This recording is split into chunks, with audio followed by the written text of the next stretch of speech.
Manipur Top Channel की video अमता update तौजगे ngasi ayuk phong base phong January की tang kun ga mathoida nupi IPS officer ot naiba laikhide AR saliba tha asigi taraga mapanda more digi halakpa anupam kaubo nupi IPS officer amabu khodeng thabi check post ta Assam Riffles ki jawan amana ot naiduna moles fawbu tawki haina maral sirakliba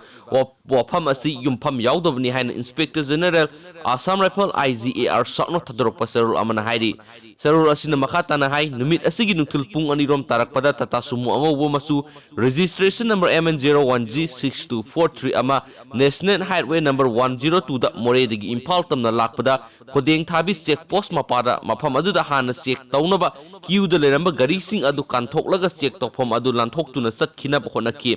maduda mafam adu duty taduna leiba Assam Rifles ki personnel sing aduna gari adubu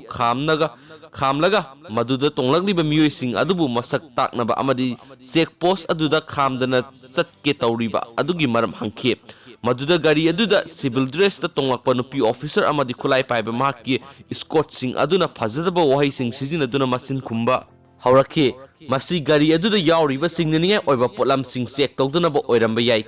kayarak hana Assam Rifles ki personnel sing aduna nupi adubu masak takna bahairabasu nupi officer aduna masagi masak takpagi mahutta personnel sing aduda onsinduna mahak kanano khangdabra haina uang panglakhe masigi matungda gari manungdagi nupi aduna checkpoint aduda photo kapa horakhi masida rifleman PK pandena photo kaptana bathingki asigumba nupi officer asigi napal kaba amadi sensitive checkpoint asigi satna kanglon sing thugaiduna thabak torokpadagi pamdaba thawdo asi thokhibane panba yabadi nupi officer amadi maki escort sing asi makhoi gi khulai singa loinana atop escort ki gari amatta yaudana civil dress ta maki jurisdiction gi wangwada lakhibane thawdo asigi matangda nupi IPS officer asida taraganithoi suba Assam Rifles ki commandant amadi kungataruk sector Assam Rifles ki headquarter ki deputy inspector general na yasinaba puraknaba khanki adubu nupi officer aduna jawan adu mahaki mamangda khongpak na tararak kaw madugi matung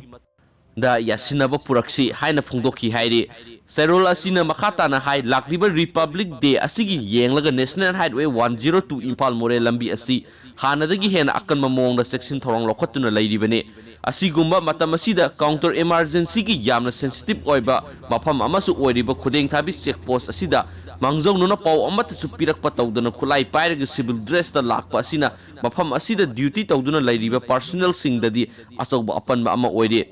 thawdo asigi matangda nupi officer asina sirakliba maral sing asi yamnamak yumpham yaudaba loinana maki officer ama oibigi matik me adu lana sijinabane maram asina awanong pokki miyam gi yaifanaba lairiba Assam Rifles na asigumba thawong asida tumina khak laithokloi hiram asida kupna thijinduna achumba asengba adu puthokna bukhotnagane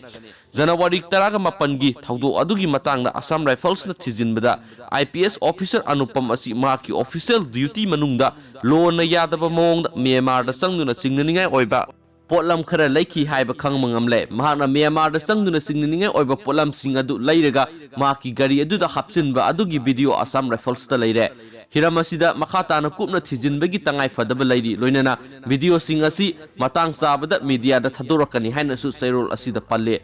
thokriba thawdo asi nungthil pung ani taba matamda miyam mamangda thokiba thawdo amani masida masagi khulai paibe escort chi yoriba IPS officer amada Assam Rifle personnel amana molest tawduna ot naibigi thabak tawi hairiba asi oithokpa yabu wafam amasu natte tasengmadi nupi aduna lawkhongduna AR personnel aduda saiduna mahaki escort mari aduga loinana makhoi gari adu check tahondana mafam adu lanthokna bohona khibane thawdo asi tasengnamak officer aduna power lana sijinabane mahakna nupi ama oibigi khudong chaba adu lauduna miyamda amadi atai atoppa agency singdagi minungsi adu phawna bokhotna bane ningsingba yabadi mamang sahigi Englishing nga 18 gi January digi hauzik phawbada khudeng thabi check post asida Assam Rifle personnel singna tongan ma thogdo chamaga kunga manga dagi lupa kor chawai henbagi drug sing phagat khiba lairabane hairiba si mamang gi sahi haukiba sahi manga gi apunba masingdagi hena yamlabane asumna matam kayagi mamangdagi Manipur gi hagolagriba naharol sing asibo drakki khayaktagi kannaba hotnariba Assam Rifles singda asiguma yufam yaudaba maral sijin ba haibasi yamnamak lebak thibani haina serol asina makhata na hairi aduga atopa maru oiba paw amana logi matungina chapchana serak pigani haina Chief Minister N Biren Singana phungdokre Imphal More lambi gi khuding thabida leiba taragani thoi suba Assam Rifles ki rifleman amana IPS officer nupi amabu molest tawkhibagi thawdo aduda senariba rifleman PK Pandebu sinaraknaba